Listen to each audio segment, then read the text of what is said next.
سزای 4 ساڵ زیندانیکردن بەسەر 2 مێرمنداڵ بە ناوەکانی سابیر ئەحمەد و عەبدوڵڵا هیوا لە دادگای کەرکووک و گەرمیان ناڕەزایەتێکی فراوان لە تۆڕە کۆمەڵایەتیەکانەوە تا ئەنجامدانی خۆپیشاندان بەدوا خۆی داهێنا.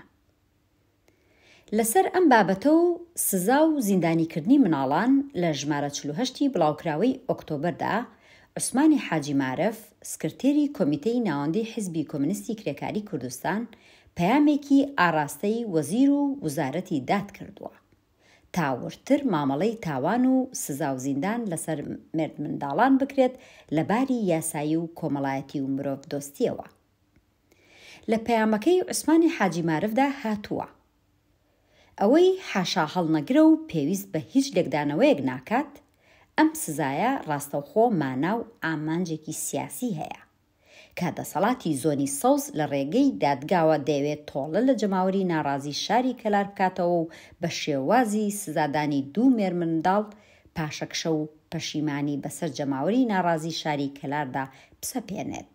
ئەگەر وێنای کردداری ئەو 2 مێرمنداڵە لە چوارچێوەیەکدا بکەین، بەو شێوازەی بەشداربوونیان بۆ لە دۆخێکی تەواو ناڕەزایەتی جەماوەری دانیشتوانی شاری کەلاردا بەرامبەر بە دەسەڵاتێکی میلیشیاییدا، بەرامبەر دەسەڵاتی ئەو حیزبانەی 30 ساڵە خاوەنی مێژوویەکی وێرانکاری و تاڵانچێتین لە کوردستاندا، ئیتر ناکرێت هیچ تاوانێک لە ئارادا بێت.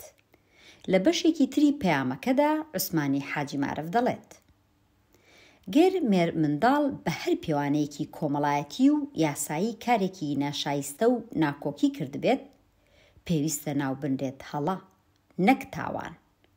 بەو مێردمنداڵانش ڕابگەێنرێت کە هەڵەی کردووە و پێویستە لایەنی پەیوەندیداریش ئەو هەڵەیەی بۆ بسەلمێنێت و دواتر ئامۆژگاری و سەرپەرشتی بکرێت.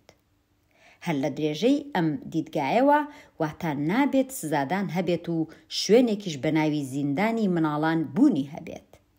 زیندانیکردنی مناڵان دەبێ قەدەغە بکرێت.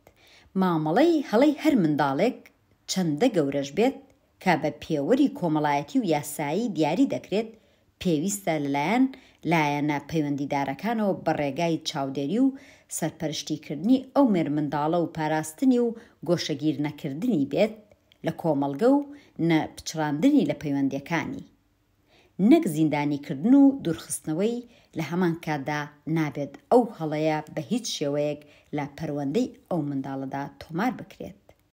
لە کۆتایی پەیامەکەشدا هاتووە: لەگەڵ ئەمانەشدا بە بۆچوونی من هەر کەس و لایەنێک و هەر دەسەڵاتێکی سیاسی لە هەوڵی ئەوەدا بن هەژمونی ئایدۆلۆژی تایبەت بە خۆیان بەسەر مناڵاندا پەیڕەو بکەن، دەبێت دادگایی بکرێن و سزا بدرێن.